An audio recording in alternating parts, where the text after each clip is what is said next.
Siyata Dishmaya, Masechet Gitin, Daf Nun Aleph, et nous commençons Daf Nun Amud Bet à la dernière ligne, Ibaileu, les Rabbi Hanina. La Gemara continue dans la Suga que nous avons commencé. En Motzim Nachilat Perot. La Mishnah nous avait enseigné, donc la Mishnah se trouvait un peu plus haut, Daf Memchet Amud Bet. La Mishnah nous avait dit En Motzim Nachilat Perot, Veleshvach Karkaot, etc. Minechassim Meshubadim, c'est-à-dire on ne sort pas pour la Chilat Perot, pour les fruits qui ont été mangés. Et Rachid nous avait expliqué qu'il s'agissait de celui qui a vendu un terrain volé. Donc prenons Réhouven qui vend un terrain à Shimon, mais ce terrain, Réhouven l'a volé. Donc Shimon, qui a acheté ce terrain, pensait que c'était un terrain qui allait rester dans sa possession, et donc Shimon a investi dans ce terrain, il a semé, les fruits ont poussé, et Lévi, le véritable propriétaire du terrain, est venu reprendre le terrain des mains de Shimon.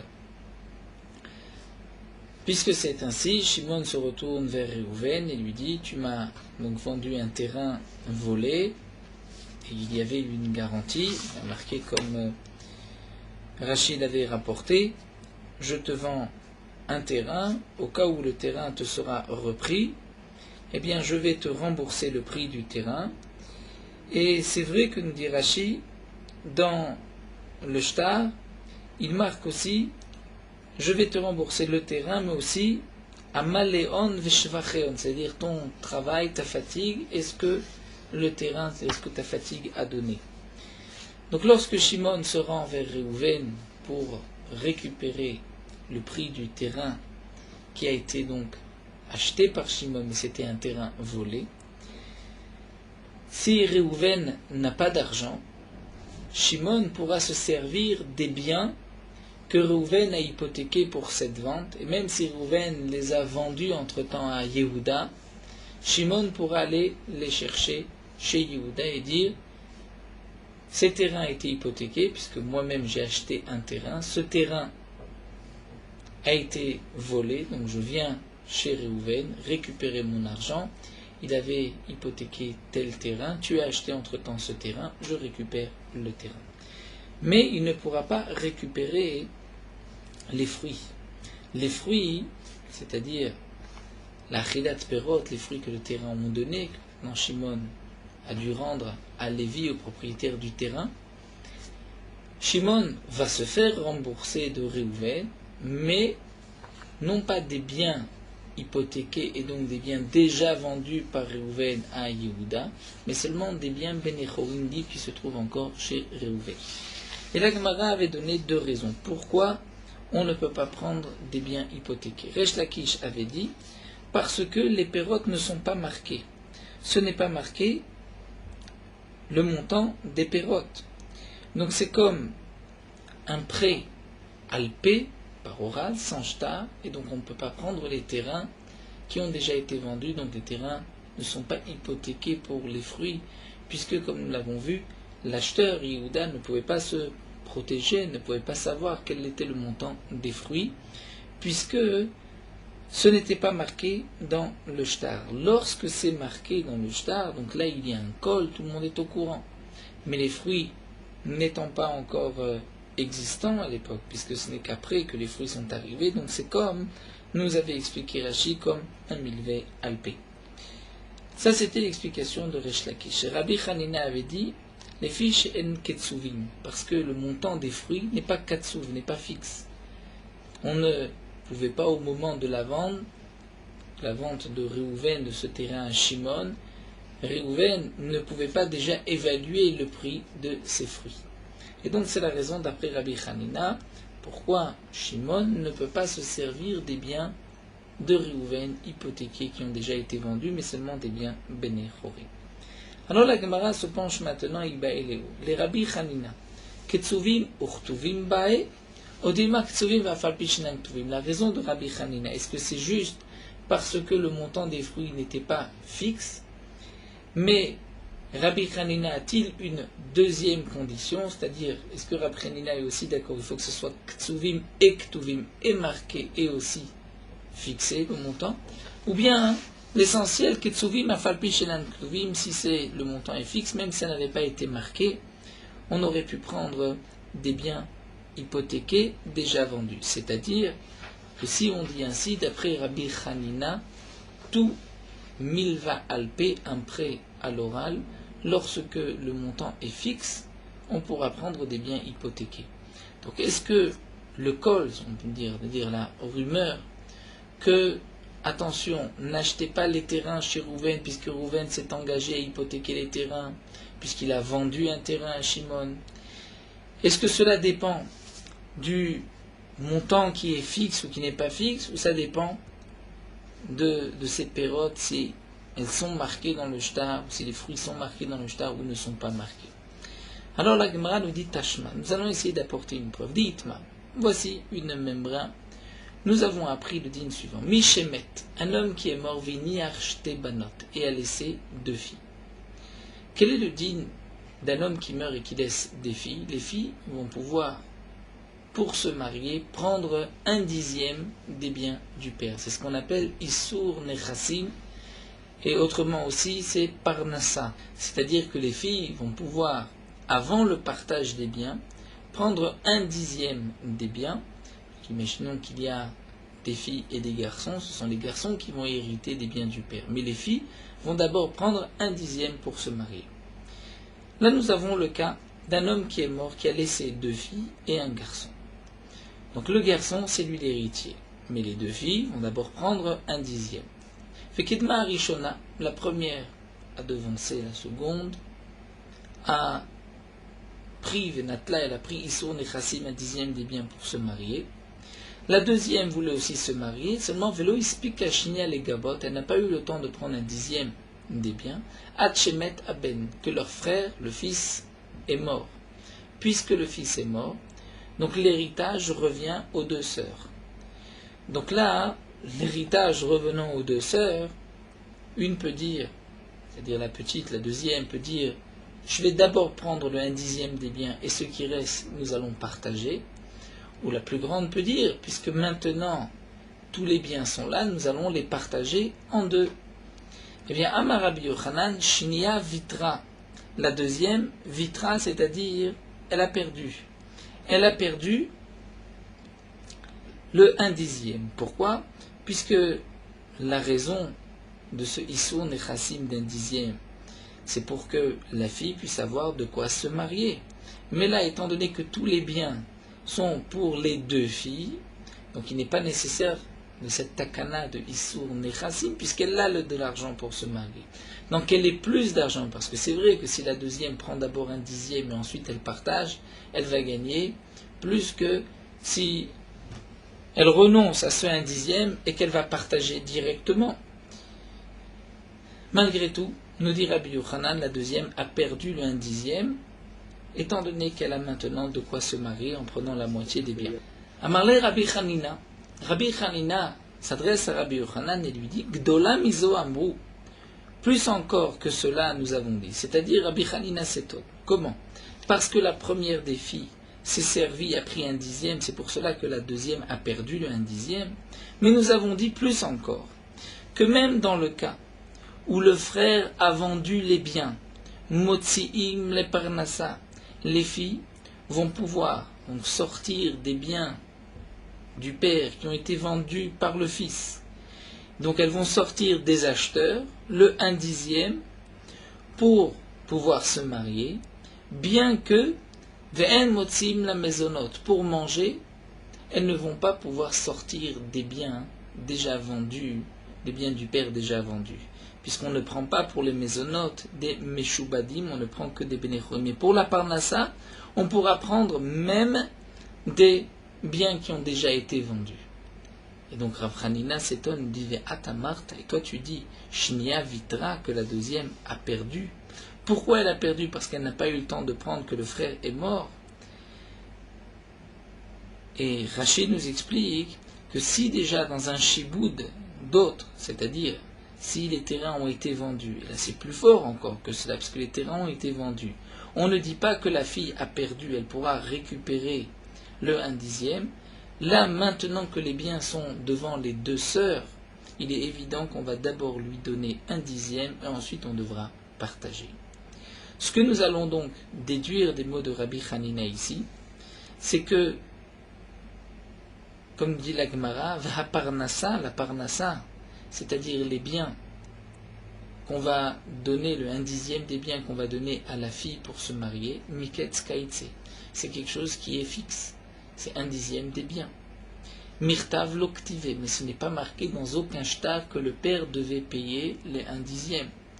Et pourtant, on voit avec un motsia qu'on peut sortir, d'après Rabbi Hanina, des biens qui ont été vendus par le frère, donc les biens meshubadim qui ont été achetés, on pourra sortir de ces biens et torev de l'écourot pour donner aux filles.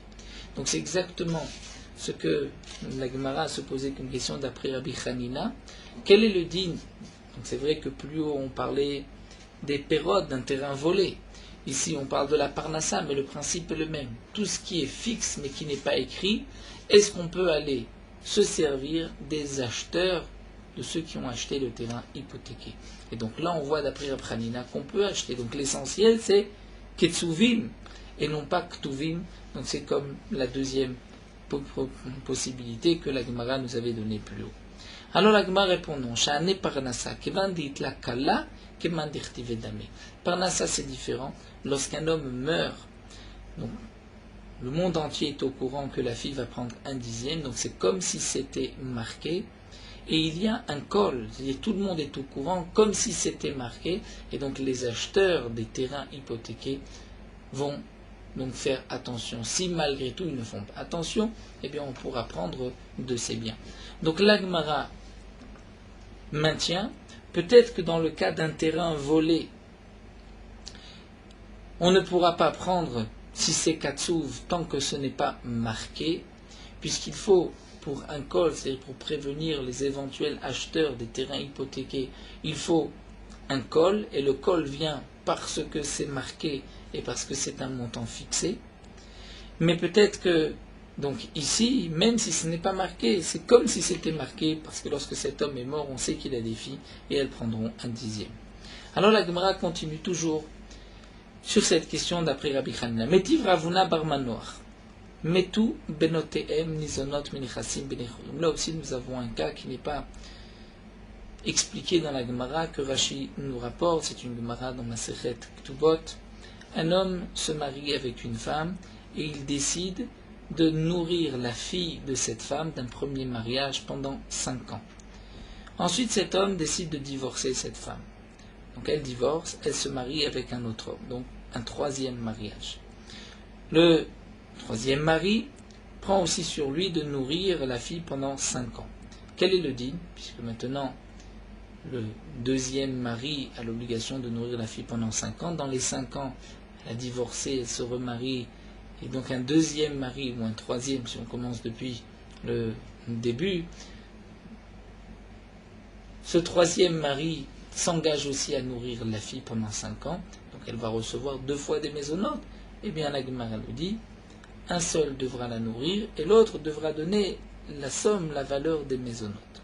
Dans le cas où ces 2 hommes sont morts, donc les filles, si ces hommes ont eu d'autres filles, les filles vont être nourries des biens, mais des biens libres, des biens qui n'ont pas été vendus, des biens qui sont encore chez les héritiers des pères. Pourquoi? Puisque nous avons vu dans la Mishnah, on ne sort pas pour le mazon, aïcha, va'abanot, des nechassim mishubadim, des biens hypothéqués qui ont été vendus, seulement si les biens sont libres. Malgré tout, pour l'engagement que ces hommes avaient vis-à-vis de la fille de cette femme, là c'était un engagement différent, un engagement à part, de nourrir cette fille d'un premier mariage pendant 5 ans. Et bien pour cet engagement, on pourra nourrir cette fille même des biens meshubadim, c'est-à-dire des biens hypothéqués qui ont été vendus. C'est ce que nous retrouvons là dans la Gemara, Metou, lorsque les hommes sont morts, Benotem, leurs filles du deuxième mariage, troisième mariage, Nizonot, vont être nourris Menechassim, Benechorim, des biens libres, qui sont restés chez les héritiers, Vehi, mais elle, c'est-à-dire la fille de cette femme, donc cette fille du premier mariage, on les marie, se sont par la suite engagés à nourrir pendant 5 ans, Nizonet, Minechassim, Meshubadim, sera nourri des biens Meshubadim hypothéqués, c'est-à-dire des biens même s'ils ont été vendus par les héritiers ou par le père. Pourquoi? Parce qu'il y a là un chov.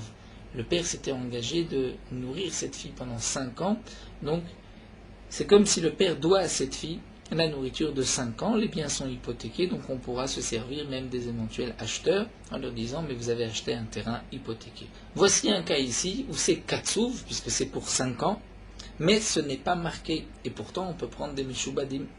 Donc c'est un peu comme pense Rav Hanina, et là la Gemara nous dit c'est une question sur Oula.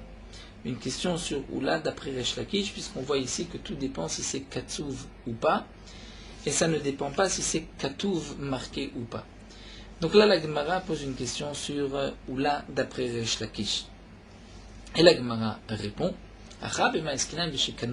Ici, on parle dans le cas où il y a eu un kinyan, c'est-à-dire que lorsque le mari s'est engagé à nourrir la fille de sa femme d'un premier mariage pendant 5 ans, il y a eu un kinyan, c'est-à-dire un engagement par un acte. Et tout kinyan, nous dit Rashi, et l'ektiva omed est destiné à être écrit. Puisqu'il est destiné à être écrit, donc c'est comme ça a été marqué. Donc là, il y a un kol, et puis s'il y a un kol, donc on pourra prendre les racines meshubadim. Alors demande la Gemara Yachid benot name, si c'est ainsi, donc les filles aussi, on devrait dire la même chose, puisqu'il y a eu un kinyan au moment du mariage. La Gemara dit non, mais chez Kanulazo, velo Kanulazo.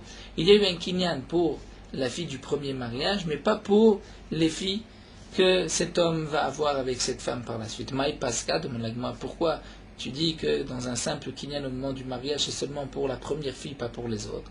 Elle m'a répondu, la fille de sa femme, donc la fille de sa femme d'un premier mariage. Puisque lorsque cet homme se marie, sa femme a déjà une fille, donc la fille se trouve au moment du kinyan. Donc le kinyan que le mari va faire au moment du mariage est valable pour cette fille, donc pour cet engagement, mais Bito, sa fille, puisque c'est une fille qu'il va avoir de ce mariage avec cette femme, puisque la fille n'est pas au moment du kinyan, donc le kinyan ne sert pas pour cet engagement, et donc c'est pour cela que les filles ne pourront prendre que Nerasim Benechorin. Seulement demande l'Agma Milo Askinan de Kinan, est-ce qu'on ne parle pas aussi dans le cas où les filles de sa femme d'un premier mariage et les filles que lui a eues avec cette femme sont vivantes, sont présentes au moment du kinyan? Comment ça? Dans le cas par exemple de Garsha Vadra, un homme qui s'est marié, prenons le cas de Rouven qui se marie avec Sarah. Sarah avait déjà une fille d'un premier mariage. Donc Rouven s'engage à nourrir cette fille du premier mariage pendant 5 ans. Ensuite Rouven s'est marié, a eu des filles. Il la divorce. Plus tard, il veut la reprendre. Donc là, il reprend une femme qui a une fille d'un premier mariage et qui a eu des filles avec ce Réhouven. Réhouven va s'engager à nourrir la fille du premier mariage pendant 5 ans, par exemple encore 5 ans, et les autres filles que Réhouven a eues avec cette femme, de toutes les manières, il y a un engagement que si cet homme meurt, bien les filles seront nourries des biens du père. Seulement les Khamim ont dit ne seront nourries des biens du père que des Nechassim Benechorin. Et pourtant, le kinyan au moment du deuxième mariage se fait pour toutes les filles puisqu'elles sont toutes présentes. Alors la Gemara répond, elle habite en vérité pour sa fille à lui, qu'il a eu avec cette femme. Étant donné que Betnaï Bedin Karla, pourquoi la fille va recevoir des fruits après le décès du père? C'est un Tnaï Bedin dans la Ktuba qui dit que lorsque cet homme meurt, ses filles vont pouvoir être nourries des biens du père. Donc puisque c'est un Tnaï Bedin, l'homme est un Elakinyan. Le kinyan n'a pas de place, puisque de toutes les manières, il y a un Tnaï Bedin, mais le Tnaï Bedin, c'est seulement en Minechassim Benechorim, alors que Batishtud, là, Tnaï Bedin Kachla, alors là, Me'an Elakinyan, là, le kinyan est valable. Demande la Gemara, mais je ne comprends pas, parce qu'il y a un Tnaï Bedin, c'est pour cela que le kinyan est moins fort, Vechim Egare Agara, parce que cet homme s'engage par un chiyuv du Bedin, donc il n'y a pas de kinyan, mais s'il s'engage par un chiyuv personnel, là le kinyan est valable. Alors l'agma termine, il est l'habito qui va de mettre Bedin Kachla, Imat Srari Atafsa. En vérité, la raison est la suivante. Lorsqu'un homme, donc comme nous l'avons vu, s'est marié et il s'engage de nourrir la fille de sa femme d'un premier mariage pendant 5 ans, étant donné qu'il y a eu un kinyan, le kinyan est valable comme si ça avait été marqué. Et donc lorsque cet homme va demain mourir, la fille pourra prendre des biens, même hypothéqués, qui ont été vendus, parce qu'il y a eu un col, tout le monde était au courant, et c'est kaïtse puisque c'est pour 5 ans. Ce qui est marqué plus haut que nous avons vu dans la Mishnah, que les autres filles de cet homme vont être nourries des nechassim benechurim, bien qu'il y ait un tnaï bedin, c'est parce qu'on craint que peut-être le père, avant de mourir, étant donné qu'il y avait un tnaï bedin, avait laissé de l'argent pour ces filles-là. Et donc c'est pour cela qu'on ne pourra pas aller chercher des biens hypothéqués qui ont déjà été vendus, puisqu'on va dire peut-être que le père avait laissé de l'argent, étant donné que c'était une obligation du bedin. En tout cas, nous avons répondu à la question qui avait été posée sur Oula. Oula avait dit dans quel cas on ne prend pas des biens hypothéqués qui ont été vendus, c'est si ce n'est pas marqué. Ici c'était un cas où ce n'était pas marqué, mais la Gemara a répondu le kinyan c'est comme si c'était marqué. Tashma, alors la Gemara nous rapporte une autre preuve. Amar Rabbi Natan. Et Matai. Bisman shekadam mikro shel sheni leshvacho shel rishon. Nous dit Rabbi Natan. Dans quel cas? Lorsque nous reprenons le premier cas, là où nous avons débuté, Réhouven a vendu un terrain à Shimon, un terrain qui avait été volé à Lévi. Lorsque Réhouven a vendu ce terrain, donc Réhouven s'est engagé de rembourser, en cas où le terrain sortirait des mains de Shimon. Et Réhouven a entre-temps vendu les terrains qu'il avait hypothéqués pour cette vente, il les a vendus à Yehuda. C'était notre cas. Donc Rabbi Natan nous dit, dans quel cas? Ematai, bisman shekadam mikro shel sheni, c'est-à-dire dans quel cas Shimon ne pourra pas prendre le prix des fruits, des biens hypothéqués qui ont été vendus à Yehuda, seulement si Yehuda a acheté les biens, avant même que les shevachot shel rishon, que ce Shimon ait pu investir dans la terre et préparer la terre à donner des fruits. Aval kadam shevachot shel rishon et mikro shel sheni, mais si avant que Yehuda ait acheté le terrain, Shimon avait déjà investi dans le terrain et le terrain, donc le terrain volé en question, avait déjà donné des fruits. Et bien dans ce cas-là, si Lévi vient récupérer le terrain chez Shimon, Shimon se retourne vers Réhouven. Réhouven n'a pas d'argent, Kovem inechassim meshubadim, Shimon pourra prendre les biens que Yehuda a achetés, des biens étaient hypothéqués. Donc nous voyons d'ici que toute la raison, Alma Mishum Delokadim, la raison pourquoi Shimon ne peut pas prendre les terrains hypothéqués qui ont été vendus à Yehuda, c'est parce que Yehuda avait déjà acheté les biens auparavant, avant que les fruits soient arrivés. Mais si les fruits étaient déjà là, il pourra prendre. Donc la raison, nous dit la Gemara, n'est ni comme l'a expliqué Oula, les Fishen Ktuvim, ni comme l'a expliqué Rapranina, parce que ce n'est pas Katsou, ce n'est pas un prix fixe, mais simplement tout dépend. Est-ce que les fruits étaient déjà là au moment où Yehuda a acheté ou pas? Alors la Gemara répond qu'effectivement Tanaï, c'est une marloquette Tanaïm. De Tamia, voici une braïta qui nous dit En motzim la chilat perot veleshvar karkaot. On ne va sortir des biens hypothéqués qui ont été vendus pour les achilat perot, pour les fruits qui ont été mangés, donc d'un terrain volé comme nous l'avons expliqué. Ou bien les shvar karkaot, que le terrain a eu une plus-value parce qu'on avait planté, on avait investi, on avait planté des arbres, arrangé le terrain. Ou bien les mazon aïcha pour nourrir la femme, la veuve, la banot ou les filles, on ne prend pas mnechassim shvadim, pne tikkun haolam, à cause tikkun haolam, l'équilibre du monde, c'est-à-dire les filles chez en ktuvim, parce que ce n'est pas marqué, il n'y a pas de Bachilat Perot n'était pas marqué, il n'y avait pas de shtar pour cela. Et Rabbi Yossé dit Vechima tikkun haolam yesh bezovalo en ketzuvim. Rabbi Yossé dit, mais en quoi c'est ici un tikkun haolam, étant donné que ce n'est pas katsuv, c'est-à-dire, comme dit Rashi, on ne peut pas se protéger, et même s'il n'y a pas de, même sans la raison de tikkun haolam, il n'y a pas de raison de prendre des meshubadim, étant donné que le prix n'était pas fixe, et donc l'acheteur ne pouvait pas faire attention. En tout cas, nous voyons que, aussi bien, la raison de Oula figure ici, et la raison de Rapranina est aussi marquée d'après Rabbi Yossé, donc ou bien c'est parce que ce n'est pas marqué, ou bien ce n'est parce que ce n'est pas Katsuvim. C'est vrai que Rabbi Natan ici nous donne un autre point des Lokadim, mais nous n'avons pas de question sur Oula et Rabbi Hanina, puisque c'est effectivement marqué dans une Braïta, comme Oula et comme Rabbi Hanina. Donc la conclusion de la Gemara.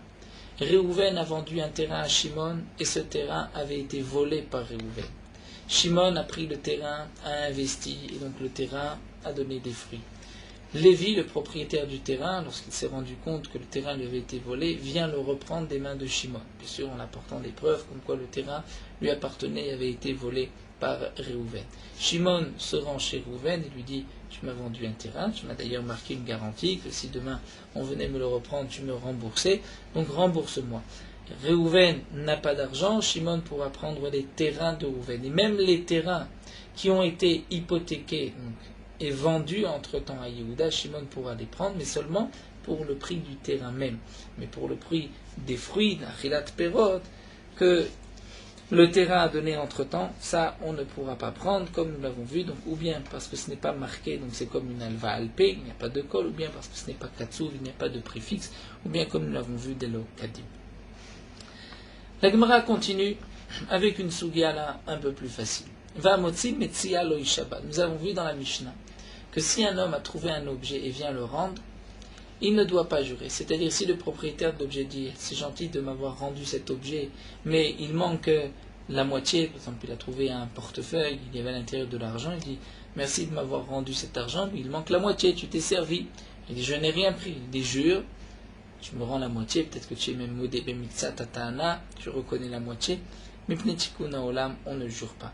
On ne jure pas, sinon comme nous l'avons vu dans la Mishnah, les gens vont s'abstenir de ramasser et de rendre un objet en se disant si je le rends, il va me faire jurer, et si je ne peux pas jurer, je vais devoir lui payer, donc je préfère ne rien rendre. Amar Rav Yitzhak nous dit Shne kisim kshurim matzatali.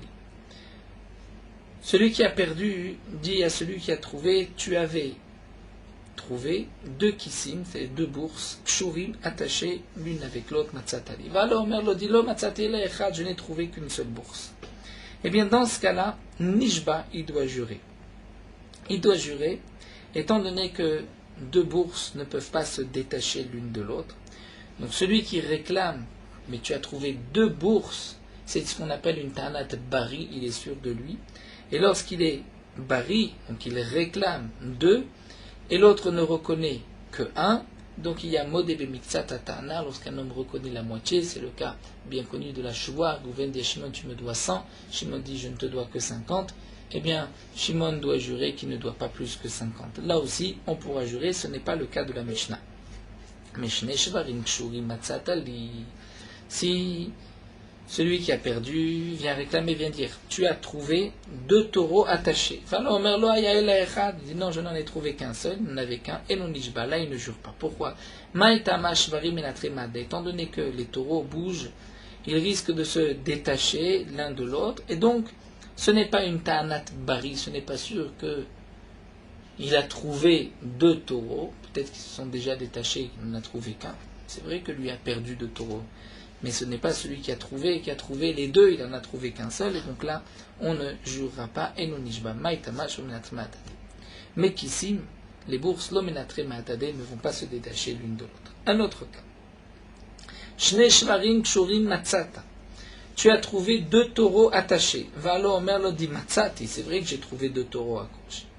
Verzarti lecha echad, même je t'ai rendu un des deux, arizé nishba, là il devra jurer, étant donné que c'est modé bemiksa tatana. Donc cet enseignement de Rav Yitzhak est assez étonnant, puisque dans la Mishnah, nous avons vu que lorsqu'on rend un objet, on ne jure pas, mipnei takanat haolam, tikkun haolam. C'est ce que la Gemara demande de Rav Yitzhak, let le amotze metzia lo isha mipnei tikkun haolam. Rav Yitzhak n'est pas d'accord avec cet enseignement de motze metzia lo isha mipnei tikkun haolam. La Gemara répond, hu de amak Rav Eliezer ben Yaakov. Lui, Rav Yitzhak pense comme Rav Eliezer ben Yaakov. Détania, Rav Eliezer ben Yaakov nous dit Pa'amim sha'adam nishba al ta'anat atzmo. Parfois un homme va jurer sur sa propre ta'ana, c'est-à-dire lui-même va dire quelque chose et il va jurer. Que signifie al ta'anat atzmo? Comme nous dit Rashi, on comprend maintenant, c'est qu'on ne lui a rien réclamé, c'est lui qui vient dire je dois, mais je dois tant. On le fera jurer. Et comme Rashi le précise, c'est lorsqu'il y a ta'anat bari. Ta'anat bari, c'est-à-dire que celui qui réclame est sûr de ce qu'il réclame. Ketsa. Donc nous allons voir de quoi il s'agit, d'après Rav Eliezer ben Yaakov. Manela avicha beyadi. Réhouven se rend chez Shimon et lui dit, tu sais, ton père m'avait laissé de l'argent, donc j'ai un mané de ton père chez moi. Vechaltiv pras. Mais sache que je lui ai fait manger, c'est-à-dire je lui ai rendu la moitié. Donc, Réhouven vient dire à Shimon, je devais à ton père 100, mais je lui ai rendu 50. Arezé Nishba, il devra jurer. Vezeu Shenishba Tanatatzmo, ça c'est le cas d'un homme qui jure, alors que c'est lui-même qui a dit je dois. On n'est pas venu lui dire tu dois et lui a dit la moitié. Lui-même vient dire je dois 100, mais j'ai déjà remboursé la moitié, il devra jurer. Chachamim disent non, puisque cet homme-là sur Rouven aurait pu se taire. Shimon n'était pas au courant que le père avait laissé chez Rouven de l'argent. Donc le fait d'être venu lui dire ton père avait laissé chez moi 100, c'est comme si on vient être Meshiv Aveda, rendre un objet, et donc patour. On n'est patour, on ne jure pas. Alors la Gemara nous dit Verabé Lezer, Letle, c'est-à-dire on n'a pas terminé encore. Rablezer ben Yaakov, Letle, Meshiv Aveda, patour. C'est une question qu'on s'est posée, mais comment se fait-il que Rablezer ben Yaakov nous dit qu'on doit jurer? Après tout, il est Meshiv Aveda, on ne lui avait rien réclamé.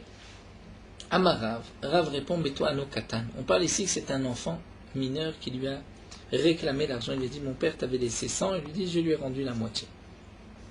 Mais demande la Gemara Katan Midé Mashashaïdbe.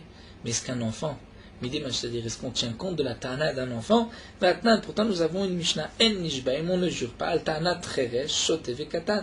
Si c'est un sourd, muet, un fou ou un enfant qui réclame, étant donné que Shoté n'ont pas de date, l'enfant n'est pas suffisamment grand, n'a pas non plus de da'at pour réclamer quoi que ce soit. Donc lorsqu'ils réclament, ils disent mais tu me dois 100, c'est comme s'ils n'ont rien demandé.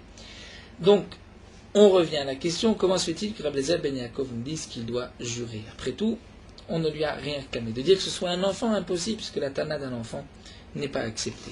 L'agma répond Maï Katan Gadol. Ce que Rav a voulu dire, c'est un Katan qui lui a réclamé, il s'agit d'un Gadol, d'un grand. Donc un grand lui a réclamé. Va Maï Kirele Katan. Donc pourquoi on l'appelle cet enfant grand, plus de 13 ans, Katan?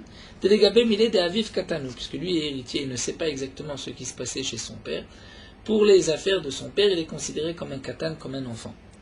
Alors, si c'est ainsi, on a compris Rabbi Lezer ben Yaakov. Rabbi Lezer ben Yaakov nous dit, c'est lorsque le fils vient dire mon père t'avait laissé 100, lui dit mais j'ai déjà remboursé 50, là il doit jurer.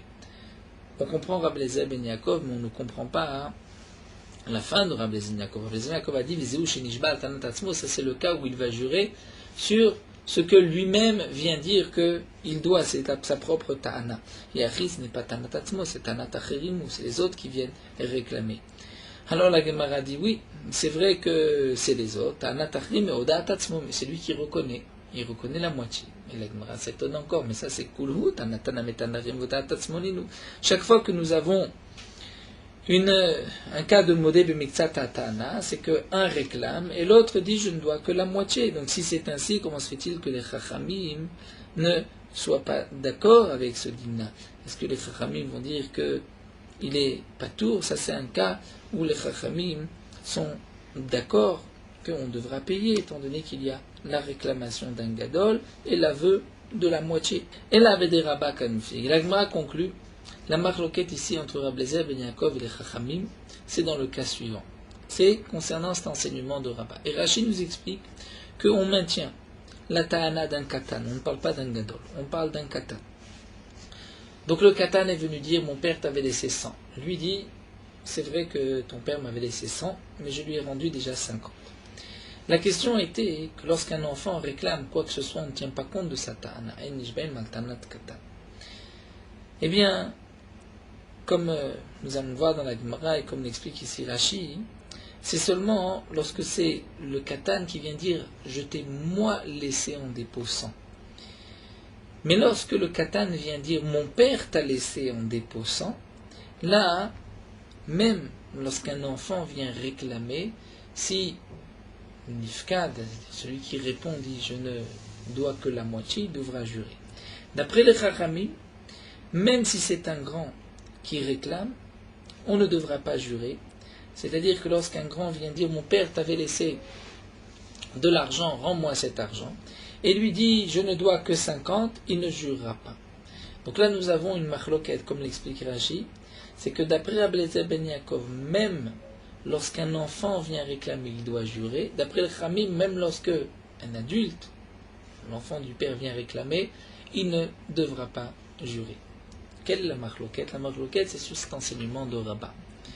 Nous connaissons cet enseignement de Rabat rapporté souvent dans la Gemara Rava vient expliquer pourquoi Modé Bemixat Ta'ana Ishava. Pourquoi lorsqu'un homme, on lui réclame 100, il dit je ne dois que 50, il doit jurer. Pourquoi? Tout, il dit peut-être la vérité, pourquoi c'est la Ta'ana Minatora. C'est qu'en vérité, Minatora, voici comment on regarde cette histoire. Nous avons un klal, un homme n'a pas l'insolence de nier. Réhouven lui a laissé de l'argent, lui a prêté de l'argent, il ne va pas dire demain, je nie, je ne dois rien. Un Adam meispana bifne baal chovo, il lui a prêté de l'argent, et il vient dire ensuite, je ne te dois rien. Ça, un homme ne le fait pas. Donc il est obligé de reconnaître, mais il ne peut pas tout reconnaître parce qu'il n'a pas d'argent aujourd'hui pour payer. Donc il se dit, je vais reconnaître la moitié, je ne suis pas un voleur, demain quand j'aurai plus d'argent, je lui rendrai la suite. Donc là les Chachamim ont expliqué que c'est là la raison de la Torah, pourquoi Modé Bemixat Ta'ana Ishava. Et là nous avons une marloquette entre Rabbi Eliezer ben Yaakov et les Chachamim sur ce principe. Ce que nous venons de voir, que tout le Modé Bemixat Ta'ana Ishava, c'est parce qu'un homme n'a pas l'audace de nier devant celui qui lui a prêté de l'argent. Est-ce qu'un homme n'a pas l'audace de nier devant celui qui a prêté de l'argent, mais il a peut-être l'audace devant son fils? Ou même devant son fils, il n'a pas l'audace de prêter. Parce que si on dit qu'un homme, en vérité, n'a pas, ou a l'audace, on va prendre l'autre cas, un homme a l'audace, mais il se panave de dire je ne dois rien. Donc on pourrait dire que lorsqu'il reconnaît la moitié, au contraire, on devrait le croire, puisqu'il aurait pu tout nier. Donc là, nous allons dire que non.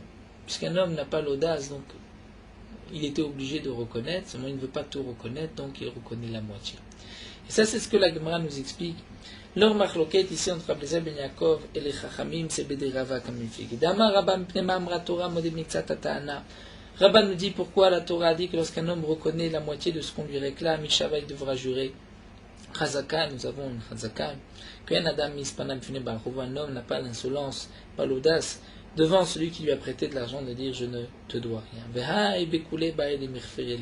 Et en vérité, lui, il voulait nier le tout. Seulement, il ne peut pas. Parce qu'il n'a pas l'audace de le faire. Ou Bekoulé, et en vérité, il devrait reconnaître toute la somme. Pourquoi il ne le fait pas? Parce qu'il essaye d'échapper, de dévier, de se dire je n'ai pas d'argent. Ça va rader à vous les user. Jusqu'au moment où je vais avoir de l'argent, par en aller, à ce moment-là, je lui payerai. Mais maintenant, je n'ai pas d'argent, donc je lui dis juste je te dois la moitié. La Torah dit Ramé Shua il avait, tu vas lui imposer une Shua qui écrit des Lodele Bekoulé afin qu'il lui a avoué le tout. Donc Rabbi Eliezer ben Yaakov savar le Shnabo le Shnabebno et Nomeiz.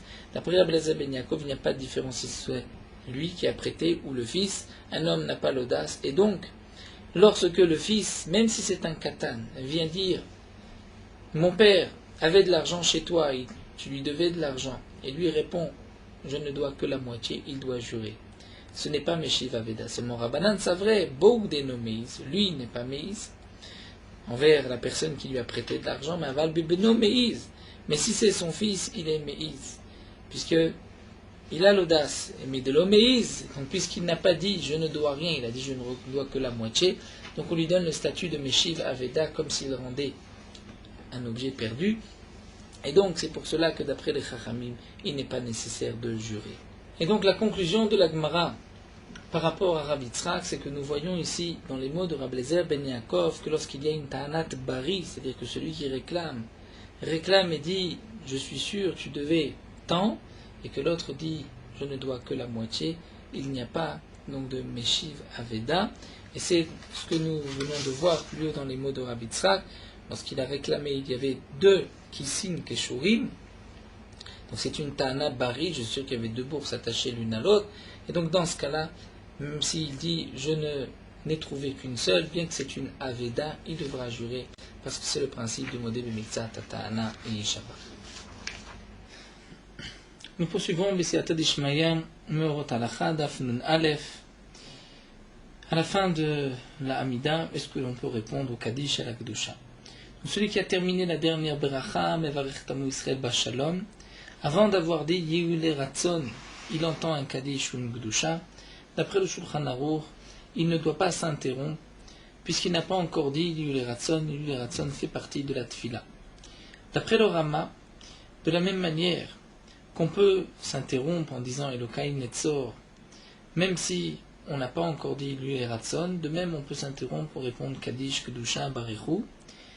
Et donc c'est seulement pour Kol Davar Sheb Kedusha, comme dans le Kaddish, Barichou, Kedusha, que l'on a le droit de s'interrompre, comme au milieu des brachot du Kriyat Shema. Même celui qui a l'habitude de dire le Ratson avant le Elokai Netzor, si avant d'avoir dit le premier Yud le Ratson, il doit répondre Amen Yeshme Rabba, ou à la Kedusha, d'après le Rama, il doit répondre. Le Mishnah Berurah nous dit que dans tous les cas, il vaut mieux ne pas arriver dans une telle situation et se dépêcher de dire Yud le Ratson, étant donné que d'après le Shulchan Aruch, on ne peut pas répondre. Après avoir dit Yud le Ratson, lorsqu'on se trouve encore dans Elokai Netzor, même d'après le Shulchan Aruch, on a le droit de répondre Kaddish, Kedusha, Barichou, comme on répond au milieu des brachot du Kriyat Shema. Si il a le temps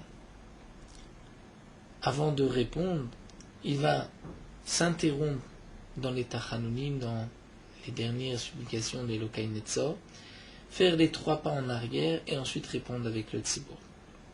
Si on a terminé tous les Tachanunim, mais on n'a pas encore fait les 3 pas, par exemple dans le cas où une autre personne est en train de prier derrière nous, on ne peut pas reculer, mais on peut répondre dans ce cas-là à Kol Davar Shebekdusha, c'est-à-dire même Baruchu, Baruch Shemo et même Amen sur toute Beracha.